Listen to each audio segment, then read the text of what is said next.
All right, I've got time, and so let's go ahead and get started this morning. And so before I jump into our topic of shifting authority and how PM authority shifts in different project structures, I want to start off and mention something to you. And if you've been on some of the other webinars, then you've heard of it. Beginning next month, our webinar is changing a little bit, and you guys will notice that you'll get something a little different as well. Because what's going to happen is we'll still be doing the video every month and for free for everybody. But in addition, one of the things that you're going to get is that you'll be getting a PDF, and that PDF will have an outline of the topic that we're talking about that day and 3 to 4 questions that you can utilize with your people to be able to talk to them about it if you choose to use this. This idea came about because some of the folks started sending us emails and things telling us that they were using our webinar more as a staff meeting and talking about a project management topic with their people. So, so as far as the webinar side of it, it's going to be 55 minutes of pure content, and then we talk about what's coming up with our company and stuff for the last 5. So that part will be just the same, but the difference will be is you'll get a PDF along with it. And so that PDF, you can duplicate it, you can send it to anybody you want, any of those type of things, and so it gets geared for each of those webinars, so it will be customized for each of those. So we're calling it Web Plus Notes is what it's called, and so you'll be getting that and utilizing it. So this morning we're going to start off with shifting authority, how the PM authority shifts in project structures. One of the things that's happening right now that you see with the insurge of Scrum and Agile type of methodologies is the need for authority levels to have to shift based on the type of project. And so we talked about that when we did our webinar on hybrid, and that's one of the things that's driving this is that traditional project management is not being effective in every type of project, and Agile is not being effective in every type of project either. And so what you find you're having to do is some of this hybrid stuff that we've talked about. But here, what we're talking about is really just the specific topic of authority, because depending on what type of project you have, if you're running traditional, the authority level and the authority structure is going to be far different than it's going to be if you're running an Agile project where you're needing your team to make more decisions. And so many questions come up about this in the seminars. And so I wanted to go ahead and just really kind of focus and drill down on this particular topic. So there's 3 objectives that we're going to hit today. One, we want to define the different authority levels and make sure it's clear what we're talking about. And some of them are very subtle in how you do it, but I want to still make sure that I focus on that. Second, we're going to discuss the benefits of shifting the authority to the appropriate role or to the appropriate people. And so that's going to be a piece of it. And then third, we want to talk a little bit about and compare the pre-transition activities before you start shifting the authority to the transition itself of how and when you do this. And so when we talk about shifting the authority here in the topic today, that does not mean that the authority has been shifted 100% on all projects. This is going to be a situation by situation type of thing. So I wanted to start off with something I thought was interesting. This was a Harvard Business Review where they talked about this, and they said knowledge companies should abandon the traditional structure in which decision rights are reserved for people at the top. And so this is becoming one of the challenges is who's making the decision. And of course, in the old days, with traditional project management being the only or the main methodology that was out, decisions were made at the top, given to the project manager. The project manager made all the decisions on the project and was in charge of whether or not the project was produced. And what we have seen is that due to the high failure rate of projects, that has not been something that has been super successful across the board. And so Harvard Business Review, all the way back in 2009, started talking about that some of these structures needed to adjust and moving some of the authority from at the top level, like we're talking about, down to closer to the project level. And that's really the thrust of what we're talking about today.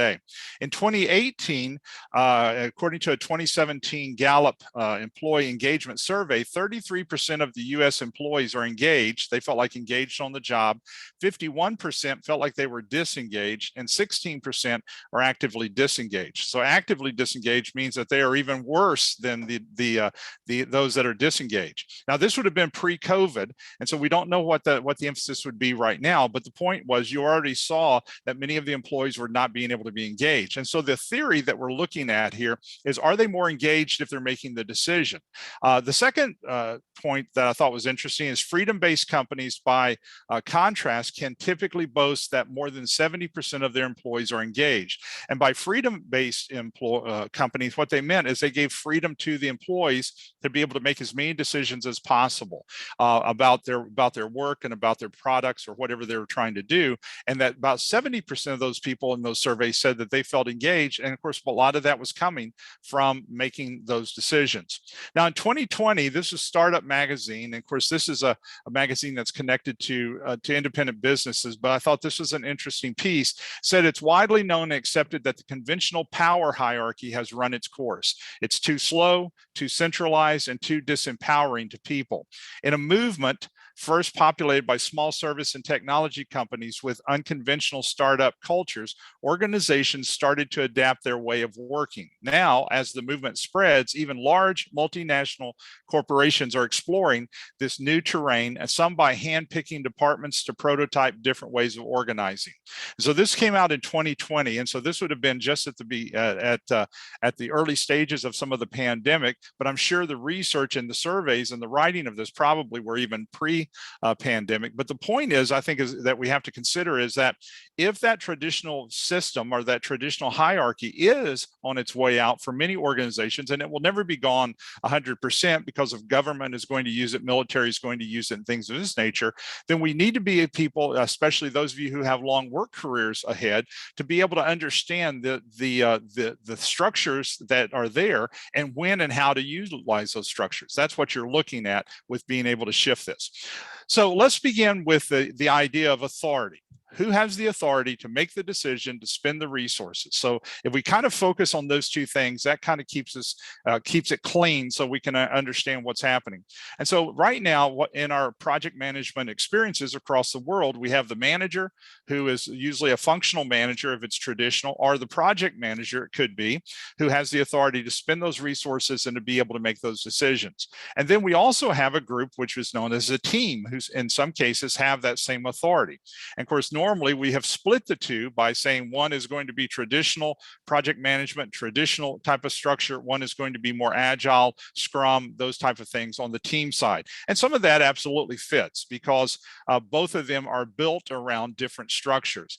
But the thing that we keep coming back to is that in many cases, you're needing that authority to be shifted over to a team, and yet you still are living in a traditional structure, or you're needing that authority to be shifted to a project manager or a manager, or a supervisor, and yet you might have a non-traditional structure, and yet it's needed very much to be on the other side. And so defining that authority level makes a huge difference as you start walking through these pieces. Now, project management functions with two distinct types of authority found in its culture. And so one is authority with management. That's going to be more our traditional. And so management traditionally makes the decision, passes it along to the team. This level of authority keeps management in control, allows them to determine which resources, budget, personnel will work on each section of the project.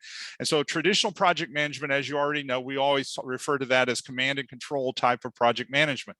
The command and control is there. You understand the scope normally up front, and you lock that scope in when you baseline it. And of course, management decides what is added to the scope through a change control process. So it's very process heavy. Nothing wrong with this, but that's one of the types of projects that's there. On the other side, though, you have the projects that have the authority shifted to the team. So shifting authority to the team is not new. It's been happening since the 70s and especially early 80s with all the IT stuff that's been coming about that started evolving, but it removes the manager as the central control factor. And of course, that's very clumsy for some of our organizational structures because that manager is now doesn't have the power, the authority, is not responsible for production of that project in some cases. And so what's happened is you've actually moved the decision maker down into the team, the people who are doing the work. And so it moves that project manager or the manager to be more of a support, more of a communicator from the team to the rest of the organization. That new role can be very intimidating and very challenging because that same manager or project manager on the very next project might actually be the one who's controlling everything, just like they did in other traditional projects. So there's two sides of the authority that you're looking at. Authority from the management side, management makes the decision, the team is viewed as a worker bee. If you look at it from the other side, which is authority with the team makes the decision and management offers support to be able to do whatever it is they think they need to do. And so if any of you are hearing about servant leadership and the thrust of servant leadership through the new PMBOK or through PMI, then that supports the same idea that management is looking at trying to support the team as they are able to make those decisions and remove roadblocks, but managers not spoon feeding them the answer or looking at them as worker bees because they're deciding their own fate and the fate of that project. So why teams in the first place? And of course, this has been coming about, the whole issue of teams has been coming about since the early 70s. And some of it has been very successful, some of it has not, as you well know.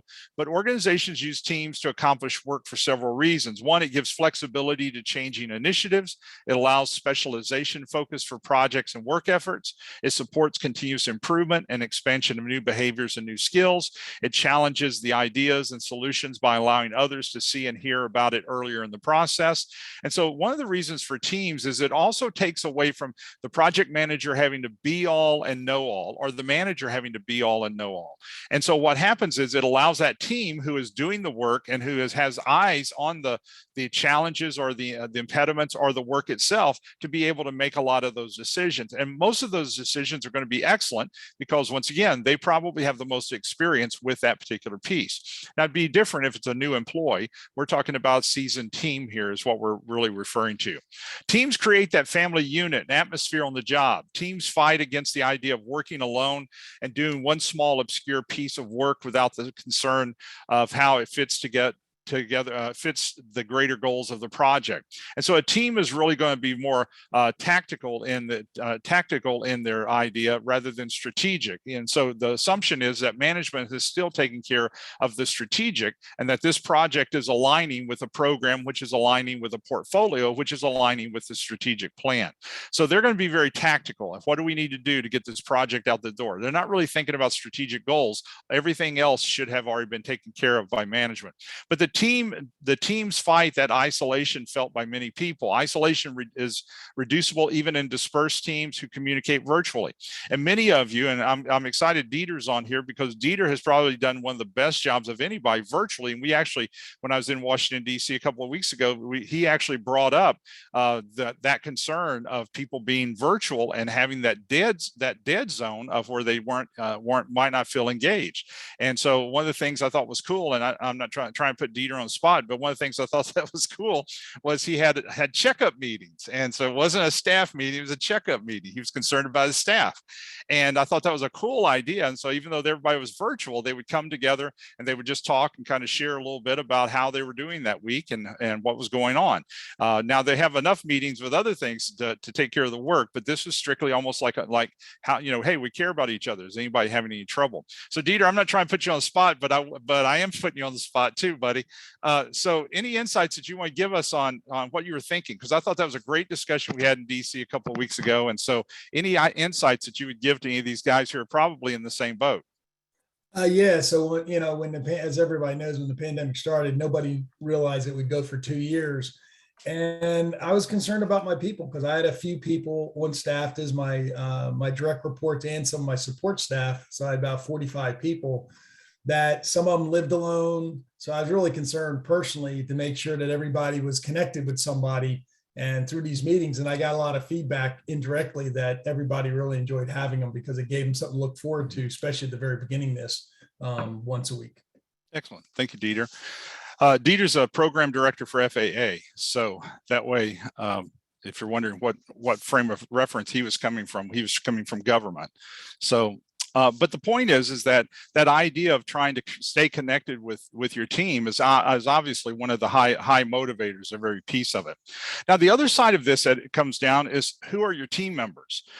You're not just looking for a warm body to throw authority to. Oh my gosh, don't do that, because that's going to be the worst thing that you could do, because that person might not have the experience or the responsibility and so forth. So when you're picking the right team members to be able to make this transition, some of these team members are going to need development, and some of these team members are going to need education in order to be able to expand a little bit. So organizations which support teams adjust the entire hiring system to hire team members, not just an independent employee.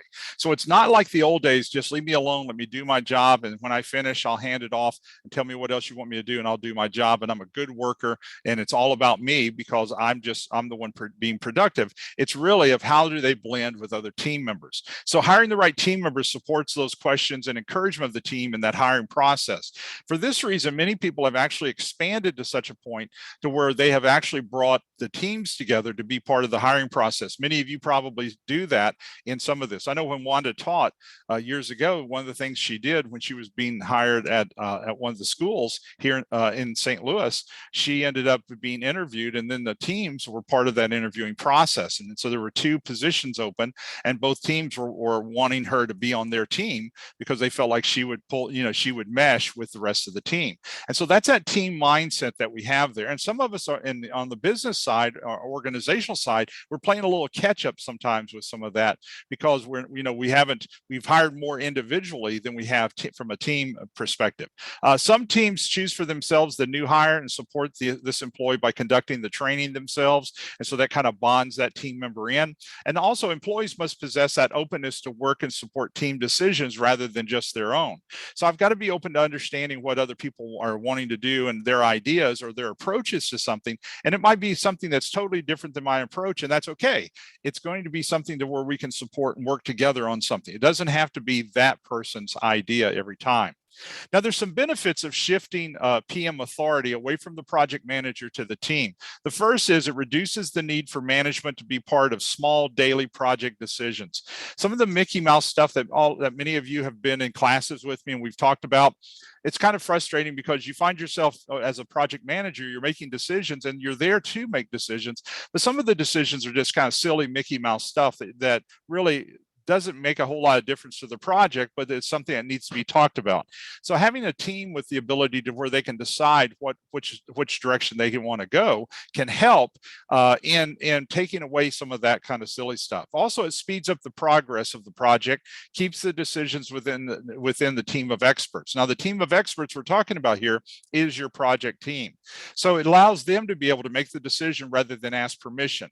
And that seems to be the disconnect that many of you have shared in classes, is that disconnect between going and having to ask permission or wait for that person to get back with you and say do this or do this. And so what happens is it's very frustrating. It supports that lean principle by reducing waste. Remember, downtime is waste for all of you who use lean in your projects or in your processes. And so that waste idea, and so that team is got waste in that process, waiting for a decision to be made. And anytime we're having to wait for decisions to be made, that's usually looked at as non-value added or waste in that situation. It also reinforces results and performance rather than processes and control. And so that benefit of looking at shifting that authority, once again, it allows those people to be able to perform. Remember what the goal of that team is execution. Their goal is not following 50 different processes and asking permission and getting 40 sign-offs. Their goal, how fast can we get it out the door? And because of that, that's the reason why you're seeing Scrum, Agile, all of these methodologies, Kanban, flourish with this type of structure. Now, they've got other issues too. Don't mistake what I'm saying, because none of them are perfect. There is no silver bullet in project management, regardless of methodology. You still have to have people communicating. You're still going to have to plug the holes that where we didn't think about something happening. But my point is, for execution purposes, having the team be able to make the decision normally helps. So let's look at authority and the team model from a couple of different directions. First off, let's talk about the functional a little bit further: cross-functional teams, multifunctional teams, and then self-organizing teams. Now, as you look at the structure, it kind of goes from the lowest amount of authority for the team to have to the highest amount of authority for the team to have, which would be self-organizing. So let's take these one at a time. So if the functional team model that all of us are very familiar with, the functional team works primarily in one area of the project, does little in other functional areas, and management controls this type of team, resources, outcomes. All of that is under the umbrella of the project manager or the manager. And this team reports primarily to one main functional manager. Even if it's through a project manager, it's usually reporting to one main manager. Nothing wrong with this. This is used in construction very successfully, and there are many projects that this that functional structure needs to be there to do this. So we've got one manager, and they've got all their people, and all those people are reporting to that one manager or that one project manager.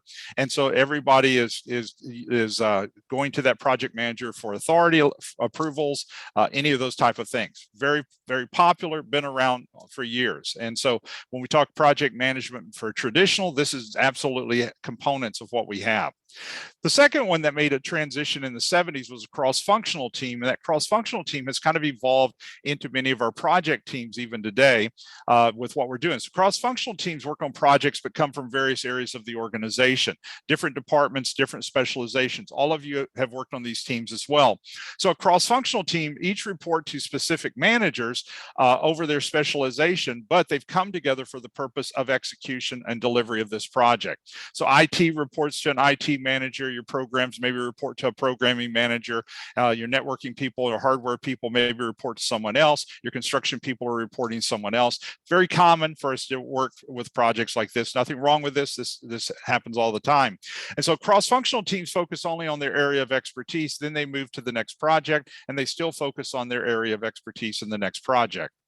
So a cross-functional team, they all were reporting maybe to the manager or project manager for this one project, but all these individuals have different managers. And so the authority level comes back to that the project manager is giving them work to do, or the manager is giving them work to do, but each of these people actually have a different hierarchy of who they report to.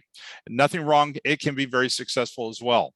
We also have what's called a multifunctional team model. And so this moves team members to make more decisions and have increased flexibility for a team environment. The team members share common abilities to complete a project, various aspects or deliverables.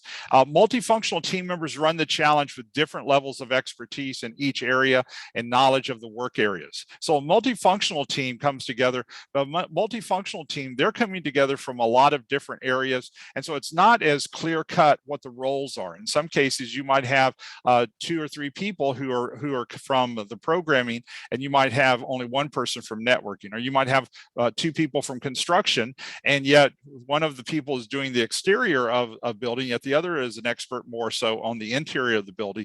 But they're all coming together and they're all contributing to the different aspects and talking about the different aspects of the project, even though it might be beyond their level of expertise. The internal, the person who's in charge of framing and finishing of the inside of the building might be talking to the person who's doing external construction of the building and giving input for this. So multifunctional. And so a lot of times this expands the knowledge of all your people.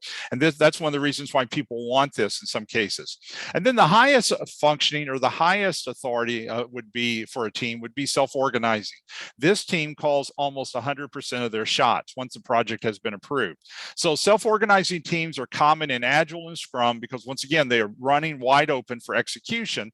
And so they select the work which excites them or expands their abilities. And so this selection does not mean they're experts in all aspects. They're more of a generalist than they are an expert in something that maybe they desire to learn or know more about. And so they're working toward that so that they can learn it. Also, self-organizing teams sometimes are co-located to allow team members to work on the highest priority project until it's complete. This co-location causes a lot of problems with a lot of people because once again, many of you have your employees dispersed all over the world or all over the country. And this is a challenge in some cases because once again, self-organizing is normally doing one project at one time, get it out the door, and then they do the next priority project and get it out the door. And that just doesn't fit with the number of personnel that you have and of course the number of projects that you have. So speed of decision is what they're wanting and execution of the highest priority project is what they're wanting every time. So if you looked at a self-organizing team model, this is one of the reasons why Agile and Scrum go to something like this is the customer is kind of the center of the hub.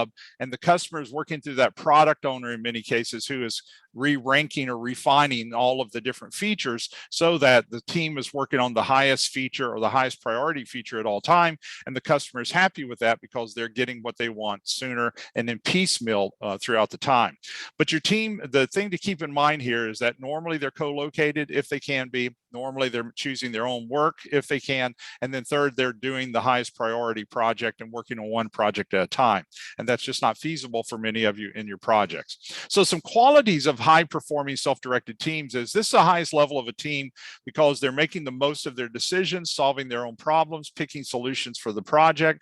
And so self-directed teams get a lot of fulfillment over seeing something evolve with that project. And so they need support from the project leaders that are there rather than a project manager. And that's the reason why a lot of times on self-directed teams such as Scrum and Agile, you don't have a project manager in many cases. You have a product owner, and you might have a go-between between the Scrum team or the Agile team and management, but many times you don't have a project manager. So the project leader inspires, communicates, open doors, removes obstacles, but they're not there for control factors, and they're not there for authority issues. So it all brings it back down to the central theme, evaluating how much is the amount of authority that these people need. So the level of authority could be different, and it's compared to the type of organizational structure. If we're running a traditional project and it's a construction project manager, we need one person who's going to be able to sign off on it. We need one person who's going to be held accountable to make sure we do everything we're supposed to do and comply with all the rules and regulations, for sure. Looking at the level of authority one needs to run a specific project opens up communication and management for approvals and protocols. And high priority projects can run faster if every decision must have management sign off and encouragement. It cannot run faster if it has to have their sign-offs. So you're looking at speed of things. So you're really balancing two things. One is going to be control, one is going to be speed of performance. So if it has to be controlled to where we only do this and provide this, and we don't have any wiggle room whatsoever, and we want to know it's done, and so we've got to have it signed off, and we've got to have the documentation at a certain level, it's probably traditional will be that type of project that you do all the time. But if speed is the issue, and we want that thing to get into the customer's hands as quick as possible, then you've got to consider doing some type of other structure rather than traditional in order to get that to them as fast as possible. So speed and authority connect with supportive decision making. Early stages of team development require management to control many decisions and resources, but over time, management should have more confidence in the decision-making power of the team and begin giving away some of the decision-making power. Now, let me give you an example of this, how I see it with many of you. Many of you, even on this call, you have people who've worked for you for a period of time, and so they have gained your trust over time. You've seen what they've done in one situation, and you realize, okay, they can do this. They can make these decisions, and they've done that in several areas. So many of you have maybe not officially promoted them, but you have started giving them more authority. You have started asking for their insight or opinion on something. You're doing it, even if you don't know you're doing it because you're transitioning more authority and more input from that person. That's exactly what we're talking about here, is that as that person makes decisions and grows, that then success builds on success. And that's one of the pieces that we're talking about. So if team authority is low on this thing, is down, then management control means it's dominating everything. And so the exact opposite is true. If you want team authority to be in control, then management authority has to be lower to allow the team to be able to function and to be able to run wide open. They can make a decision in the team and go to the next thing that they're needing to work on instantly in those situations. So what influences the reduction of management control? For team authority, it's going to be training, past successes, and team engagement.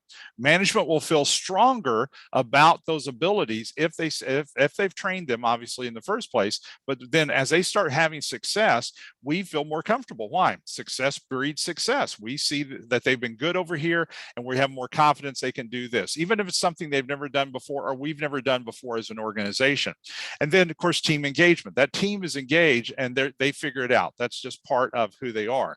And then what influences the increase of team authority? Well, management confidence, responsibility, results based. And so we're seeing, once again, that success. So management has that confidence level of their people. There are many people that you have full confidence that they can do whatever it is you want them to be doing and working on in that project. And you already know that if there's a problem, they're going to come right back to you. They're going to bring stuff up. And so you know that if you're not hearing anything, everything's okay. And that really is an okay kind of relationship for that to be happening. So let's go back to evaluating the amount of authority again. How much authority can I give to the team? What about their skills, their tools, their communication, their performance? And so it's going to be based on a lot of these, but are they good at, what is their skill level? if they are somebody who's made a lot of decisions, who's worked on a lot of teams, their skill level is really good, you know what? They probably are going to make the same decision we would or better if they know the information. What kind of tools do they have? And of course, that's going to be something we're doing. And also, are they a decent communicator? Now, they might have all these others, but if they're a bad communicator, then they're going to be leaving information out and not passing it on to the team. So that person might be someone that you're having to coach and train in the area of communication. And then, of course, the bottom line is performance. Are they somebody who's going to do the necessary performance? Are they going to take that necessary those necessary steps to be able to do all of that? Because that's what you're wanting them to do. So as we look at this, then you start looking at trying to make that transition. So in the beginning, you're controlling a lot of it, but you're passing stuff off. Over time, you're going to be passing more and more stuff till eventually the team is calling the shots on most of the things. So let's talk about the transition failure. Now in the 70s, many people sabotaged this on purpose because they did not want the team making decisions. Management was threatened by it. Project managers were definitely threatened by that. So as you started having people make decisions, you started thinking, well, what about my job? Am I going to lose my job because now they don't need me to make decisions? And you can even understand how some of that came about. But the point is that that's not exactly it. You need to be an equipper of people. You need to be someone who is feeding your people and training your people so that they are able to make most of those decisions. So transition of authority is not easy for some managers because of this fear factor that we just talked about. So some question if they're going to lose their job or if they're receiving a demotion because they have now trained their people. I would look at it totally different as you are worth so much to me because you're equipping all your people to make these decisions. And so you're duplicating yourself into these people. Transition must go beyond the team and the immediate manager. So it includes the sponsors, upper management involvement to monitor the manager's willingness to let go. And that letting go is one of the reasons why there's been failure. If somebody's not willing to let go, and we've all worked with that person who wants their thumb on everything, and we've all worked with that person who's trying to micromanage everything. Oh my goodness, just poke me in the eye. That's horrible to think that person's wanting to micromanage everything. And most of us don't like it. And all the surveys for your millennials that are in the workplace today say they won't put up with it. They'll go somewhere else because they're the most educated group we've ever had. They want to make decisions and they want that opportunity to be able to see the results of some of their decisions. But micromanaging them, that generation is not going to go because they're sharp, they're smart, they want to make decisions. Now, managers have to equip people for the transition and before giving the authority to them. So you equip them by training them, and then you start giving them some authority so that they have the ability to start learning from this. So let's look at it from a time scale. So let's say the first 30 days you start working with someone with this mindset. What are you doing? And let's go 90 days, 120 days, and let's go 180 days. So let's say we decide, okay, this is my team that I'm really wanting to shift authority to, and let's go ahead and start moving it over to them. So what are we looking at? You're looking at trying to start giving more authority in the next 6 months, not tomorrow, but you are doing it in steps. You are doing it in pieces here. And many of you probably and are already doing this with some hand select people. I'm really my emphasis for this is really to say, try to make a more concerted effort for them to be able to make more decisions over time within certain areas. And obviously, based on your organizational structure, it might make a difference as well for you to have to come back, and you might be the person who still has to sign off on something because it is what it is. But can they make more decisions, or can they at least make recommendations back to you on what it is you want them to do? Now, teams need multiple decision-making strategies in order to be able to know how to solve some of the problems. So decision-making strategies allow the team to look at any problem through multiple eyes or viewpoints, and that's what you're wanting. The thing that makes you good as a project manager or as a manager is that you look at a situation and you probably play those scenarios out in your head. Most project managers are always looking at the current situation and playing out the possible scenarios in that could be happening with that project. Some decisions only require two choices. That's a no-brainer. And so that's not a problem. Two-choice decisions are easy to investigate, easy to research, or am I going to do this or am I going to do this? And that's the only options there. But the sad thing is that's not how it works for most of us. Most of us, it's not 2 decisions. It could be as high as 20 decisions that you could be making. So multiple possibilities require more research, more brainstorming, more analysis to select and examine all the different outcomes to then come up with what is the best answer. And that's what you're trying to teach. And sometimes that doesn't come about except with experience of making decisions. And sometimes making bad decisions are decisions that were not as good as if you start looking at it as you'd hoped it would be. So when managers have the authority, they select an answer, they inform the team. The team works the plan the manager has, or the decision or solution the manager has. When teams are selecting the answer, though, the thing that's might be looked at as a little bit as a negative is it requires a lot of collaboration. And so the team members kind of filter through very quickly what the best solution is going to be and analyze and implement or planning how to be able to put this together. The cool thing is that your team is thinking, and you've got multiple people thinking rather than one person trying to solve the problem. And you've got multiple ideas, and some of your people will be creative on how to be able to jump through these hoops and put that plan into place. Traditional teams experience more management controlled type of decisions, and so they inherit that solution for management. And the negative of that is it can breed into that team to where they don't think, they don't analyze, they're just a worker bee. And so they basically are asking for management to solve the problem on everything. If you can start transitioning this, you're wanting your people to be engaged, and that's going to be a stronger employee. Scrum and Agile teams use multiple decision-making strategies for decision-making. And so what happens is the team is used to thinking about all these different outcomes, or thinking about the risk of this potential solution, or even thinking about talking about the topic of what have we missed in everything that we've talked about. So like for an example, in developing the team, so you could have certain requirements here. And so we've got team member specialization, new skills for the entire team. Some members should develop certain things or skills to help the team perform. And you can look at it through the eyes of the business skill, the technical skill, interpersonal skills. And many of your people maybe have good technical skills, but not be strong enough in interpersonal skills. Or they're great at interpersonal, but they're not good on the business side. They don't understand business skills. And so your business skills would be something that would be maybe even more cultural in some cases. It can expand to something like that. And so your organization might have a particular culture, and your people have to learn how to work within that culture, whether it's fast-paced, slow-paced, high quality, highly regulated, whatever those situations are. But the point is you look at a blend of how to be able to develop them. Now, I ran across this when I was researching this and writing it last month, and I thought this was really, really good. And so this is Strategy.com. High performance teams flourish in 3 conductions if 3 conductions are met. And I thought it should be conditions there, not conductions, conditions. So the conditions for a high performing team: it's a nurturing environment, the right mission, and the necessary resources. And so I like this. I saw this. I thought, wow, that is really good, because he's kind of brought it together here. So the conditions for that high performing team, if you think about the nurturing environment, that's an environment where they're not going to make the right decision every time. And you're trying to push it back for them to make a decision. In the beginning, they're going to feel real clumsy about that. Your team just will. They'll ask a lot of questions. They'll want you to bail them out of that decision. And so you're trying to ask them at least for a recommendation. But in later periods, you're wanting them to be able to solve that problem. Now, you want to be part of the communication loop. Don't mistake what I'm saying. But the point is they're solving that problem. What's the right mission? That's going to be your goals, objectives. What are we doing? And then obviously the necessary resources to be able to solve that. And of course, all of us have resource constraints associated with this. Characteristics of the traditional team. So when we look at a traditional team, we're looking at, do they understand the scope? Did they create a WBS for estimates and such, a work breakdown structure?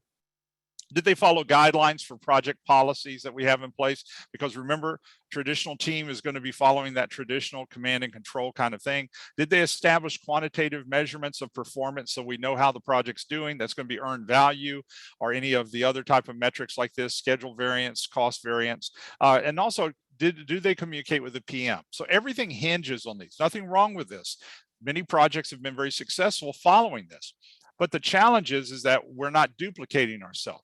And when managers and project managers can learn how to duplicate themselves, that's going to change the whole nature of working on the projects with that team, because you've got 7 team members, and those are 7 little U's that are working on that team that you have worked with. And so you're raising them up, and then over time, you'll be able to pass some of that authority. So let's look at the characteristics then of a Scrum team. This would be a team that is making most of their own decisions. So do they visualize the project? Can they create a work in process limits? And so that limits how many projects they're working on. Do they follow product backlog priority? Your product backlog is your stack of all the features that are going to be accountable in that product. Or in that project. And so do they establish sprint backlog? Sprint backlog is what we're doing in this 4-week sprint, and then we're going to hand that little piece off to the customer. Do they and can they conduct a sprint demo? That's at the end of a sprint. And so this is showing how those features work. And so the customer and the team, they're all there looking at this right before they hand it off. And then they hand it off to the customer for them to start playing with those features or functionality early on. And so in those projects that you can give it to someone in piecemeal, you can see how all of this is controlled, and some of the characteristics of the sprint team or the Scrum team. They're able to do all of these types of steps, and they grow and the confidence builds as they are able to make these decisions and do this. So let's look at it a little bit from this side, pre-transition process. I designed this for this webinar. And so for pre-transition process, what's the goal of the transition? So as we talk about transitioning authority from the project manager or from management over to the team, what's the goal of the organization in doing this at all? Not just to change something for change's sake, but you probably have some kind of goals. Do you have downtime, wasted time, or decisions taking too long to be made by management? Any of those can be good reasons, but you need to know what the goal is. What are the challenges that you see of the transition? What's the process for the transition? What steps is it going to take for us to do this? And those steps will have to be adjusted. What kind of support do we have for the transition of moving the authority from the manager and project manager over to the team? If we don't have any support for it, it's going to be a rough way to go to try to get team members to take the necessary responsibility, because you've got management which can step in and sabotage the thing. And then what kind of metrics are we going to measure to let us know that we are making progress in transitioning over to that team? And so this is your transition process. So open discussion. So we can talk about anything about this transition as possible. If nothing is stupid, nothing is dumb, and people can ask questions or give insights to what they see, because what they see is still what they see. Even if you don't agree with it, that's still what they see.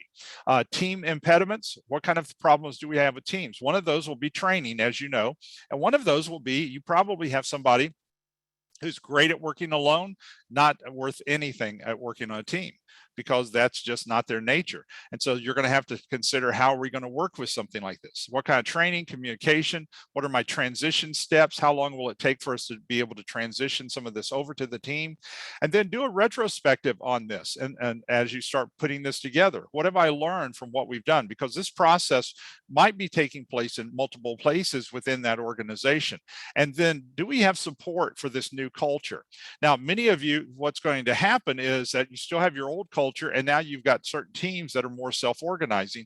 And so that creates a lot of these hybrid situations that we've talked about for hybrid project management. And so that's a different topic, but don't be surprised if you're doing some traditional and some agile. And so you've got these hybrids to where it's not totally agile, not totally traditional, and you're doing all these pieces here. But that transition process is going to take you somewhere around 5 to 7 months in making that transition. And even then, you're taking baby steps in some cases with your team. Now, the preset transition process.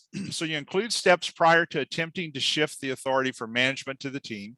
It focuses on planning the plan, discussing hot topics, resistance for the new changes, and let people share. What do they think would be the areas of resistance?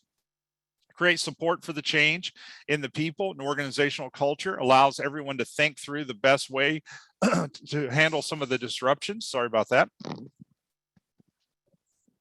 And so they're able to handle the disruptions. Establish metrics to help everyone measure the same thing. When there's no metrics, everyone's measuring the transition differently and can come up with different ideas on what constitutes success. So you don't want that to happen. Somebody will measure success in that we've been in this thing 90 days and we're still not making decisions. That's a very unrealistic kind of metric to have.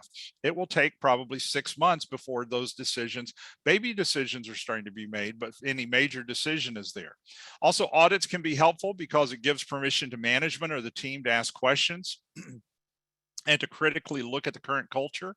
Examine current processes and culture which can prevent authority transfer and hinder communication from coming to the team. Determine if there are processes or procedures which are missing for the transition and document each of those. So you're looking at how do we make that transition, because you are changing culture if you are moving some of the authority over to that team, and you're changing culture for the team members. But listen, you're changing culture for management. You're changing culture for the project manager, and they have to be okay with that, because you're allowing other people to make some of those decisions that they were making.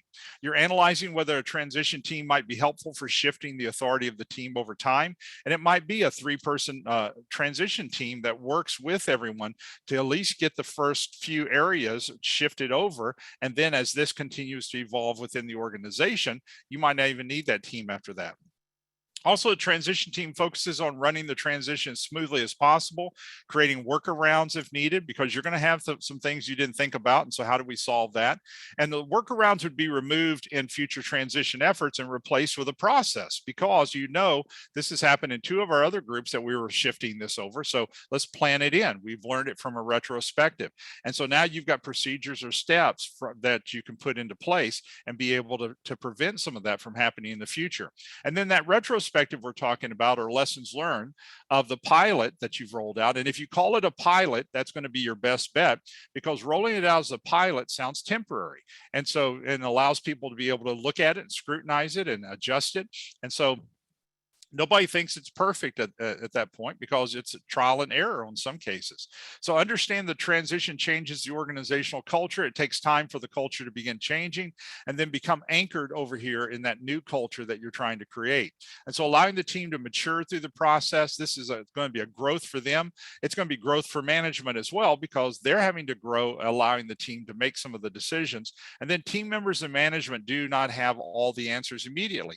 There's going to be something you didn't catch, something that management doesn't see, and there's something the team didn't see, and that's okay. That's part of that growing experience that you're going to have there. And then decision-making audit, and this is something that will help you, especially in that pilot stage. When authority is removed from one group and given to another, there's normally that learning curve where something's going to fall through the cracks. And so you're going to have to work on both sides of this to reduce it from falling through the cracks and make sure that the other side steps up and makes those decisions. So decision-making audits to review how and why certain decisions are made during the pilot project. It's going to open up the gaps and what do we need to do. It could be a training gap. It could be a responsibility gap. So gaps are critical discussion points between management and the team, and gaps are multiple points of failure in that transition. And so once you fill those gaps, you're ready now to start rolling this out through to the entire organization. And so the authority in the new team would be these people would have authority. They might still be working under that same manager, but these people are the ones who are making the decision there. Authority shifts to the center team. And so if you look at management, what happens when we start talking about this? Management's in the middle, but the team is still making a lot of the decisions. And then all of a sudden you'll see the transition process that comes in, and you'll see that management is kind of on the outside. Now, when I show it to you in a moment, don't take it literally that they're outside and they have no power, no authority, no control. They do, but they're outside on purpose. They've chosen. So I'll show it to you in just a second. So transitioning, then determine how long to make the transition. 6 months. The transition should include small, medium pilot project like we're talking about, to begin using the new authority, the new processes. Don't get the project that everybody has looked at for the last several years that nobody thinks is going to be a good project. Don't pick that kind of project, okay? Create meetings to discuss any clumsy areas for the transition. Even though other projects are running the original traditional manner, that's fine. for this particular project as a pilot, you're looking with the team making decisions, you're talking about all of these different dynamics. And then the team dynamics to consider when team authority is new to an organization, it's common for the team to be cautious because they're scared they're going to make the wrong decision. They're trying for perfection, but management's trying for perfection for them as well. And so they might even continue to ask superiors for their ideas and points of view. So you've got to have managers to be willing to throw that back to the team and not automatically give them a resolution, because you're wanting that team to grow and experience with this. And so teams do not want to make a mistake and be penalized for acting with limited information or communication. And management sometimes on their side, they're concerned about it too, because they're concerned that the people are not going to make the right decision. So you're needing the people to be able to work together here. So there's going to be mistakes in the beginning. Teams do not know everything about the organization, so they're and so they will make similar decisions, but not the same decision management makes. And over time, though, the team will begin making better decisions. And so you want that to happen. And so you're not wanting management to continue to bring the answer or spoon feed them the answer. And so teams are not just learning how to work together, but they're learning how to make decisions in that culture. And many of you already do this in some areas. So expectations have to be realistic for the team. They're not going to be perfect. But management's not perfect when we're doing new stuff. Managers have to understand there's no perfection when making decisions, and there's always going to be something that's hidden. That's why we evaluate risk in project management, because something could be hidden all the time. And so if we look at authority through shared leadership, this is kind of what you're looking at. Notice that the manager or the project manager is kind of on the outside here. They're part of the team, but notice they are not the central figure here. The rest of the team is making decisions with input from the project manager or the manager, and that person is not trumping all those ideas, but they are part of that team. And then ultimate place that you're trying to get is to where the manager is not having to attend a team meeting or anything. They're being informed by what the team has decided and what approach they're going to take. And so this would be one of your highest areas of fulfillment with your team, because you're not having to attend. They're meeting, they're giving you feedback on what's going on. Not that you would never attend a meeting, but you don't feel like you have to attend meetings with them. And so once again, they're making the call of what's going to be going on. Now let's bring these last few slides together here for you. So constructive feedback session after the pilot. So after you do your pilot to test this out, then, and you start doing your retrospective or lessons learned, constructive feedback does not mean telling the team all the things they did wrong, because there's wrong stuff that happens in all of our projects every day, okay? And we make different decisions for different reasons in different times of our project. Constructive feedback, though, coaches the team with more information, suggests better ways of processing the goals and objectives. Many times when the team has made a bad decision, or a decision that management would not have made, usually there's a gap of information they did not have. And so we want to look at, okay, what do we need to do to get this information to the team in the future, because they would have made a better decision. They made a bad decision, but part of it was they didn't have the information. So the level of feedback needs to be non-judgmental statements, descriptive remarks about the problem, no exaggeration, compliments for the positive stuff, and acknowledgement of valid points or issues. And you know there's going to be something they don't know that management knew about that didn't get translated or passed down to that team. And so those are part of the discussions that need to be there. All right, so before I go through the last couple of slides here and talk to you about some upcoming things, what questions do you have? Let me open this up where I can see you guys. So what questions do you have before we go to that?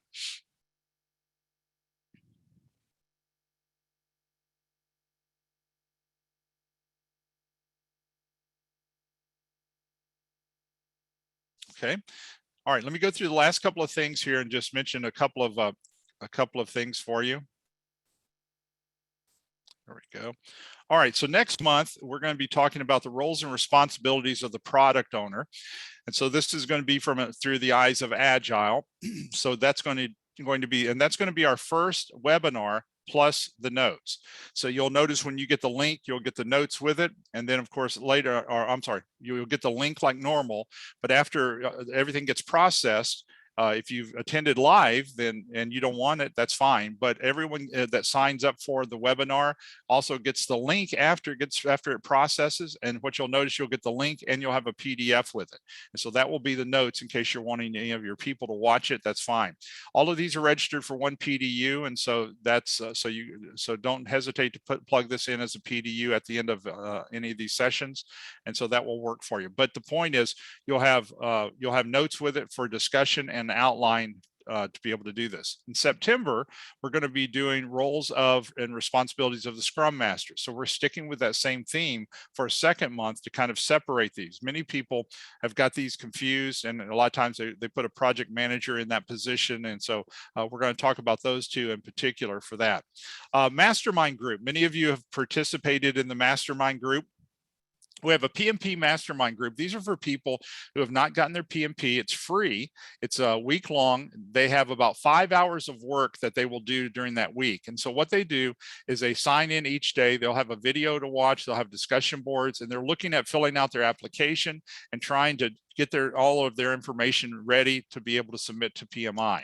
And so it's free for anyone who signs up. We've had a ton of people go through this, and so this will be our last one for 2022, but it's free. And so anybody you have that is going to be going through their PMP, have them get in here. They'll get 5 contact hours for being part of this, and so they'll have a video, and so it lasts a week, and so it's about an hour a day is what it takes for them to respond to the discussion board, watch the little few-minute video, and then do something toward getting their application ready.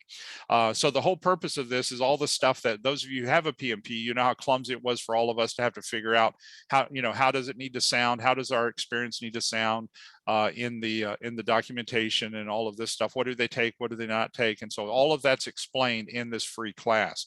So that's September 12th through 16th. We'll have 4 of these in 2023. And so we'll do 4 of these. We do about 1 a quarter. And so once again, it's free. It'll be free for people. And then our last 3 boot camps is that we'll have in August 29th through September. These are all virtual. We have one in October and one December. And so those will be our last 3 boot camps. And so for those of you who are thinking about doing your PMP, they are still doing the virtual test. They are starting to do face-to-face tests, but I found out from my group that I finished with last week that they are still, it's very, very spotty. And so not every city has face-to-face PMP tests. So this is with the changes, the new changes that came about in September of 2021. This is with the PMI material. And so anyone who attends that material will be purchased for them to be able to jump through. And so if you don't know about it, the test changed in January 2021, and material is being purchased from PMI. And so this material and the test align much better than anything that they've ever done before. And so the material is excellent. So you're able to be part of that. So that brings us down to our last little piece here. And so let me open it back up one more time. Any last minute questions before I get you guys out of here? All right. Well, listen, I hope you have a wonderful, wonderful weekend, and stay cool because it's burning up here in Springfield, Missouri. So I hope you guys have a wonderful weekend. So thank you guys for being here. God bless you. See you next month. Okay. Bye, everyone. Have a good Thank one. you. Thank you. Bye-bye. Thank you. Thanks, Keith. Bye-bye.